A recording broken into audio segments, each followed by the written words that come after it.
Welcome to the Banker Lamp. Please enjoy the video. You need to begin now. Charge both devices above 20% and keep them next to each other. Unlock your iPhone, enable Bluetooth and Wi-Fi, and confirm you're signed into iCloud because the watch needs your Apple ID to sync. Once done, open the Watch app on your iPhone and tap Start Pairing. You'll see an animation on the watch. Make sure your camera can scan it. This step creates the secure link so the devices can exchange settings and data. Once the watch animation appears, position your iPhone so the watch face fits in the camera viewfinder and the app confirms a successful scan.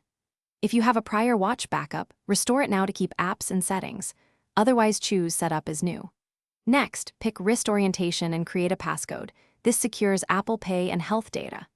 Then, follow prompts to enable Apple Pay, location services, Siri, and other privacy options so features will function correctly. You're nearly done. Let the watch finish syncing. This can take several minutes while apps and media install, so keep both devices nearby and plugged in to avoid interruptions. After sync, open the Watch app to confirm notifications, adjust app layout, pick watch faces, and fine-tune settings like haptics and heart rate. If pairing fails, restart both devices and retry pairing. If problems persist, reset network settings or erase the watch and attempt pairing again. That usually clears lingering connection issues. Thanks for watching. If this was helpful, leave a like and consider subscribing. See you next time.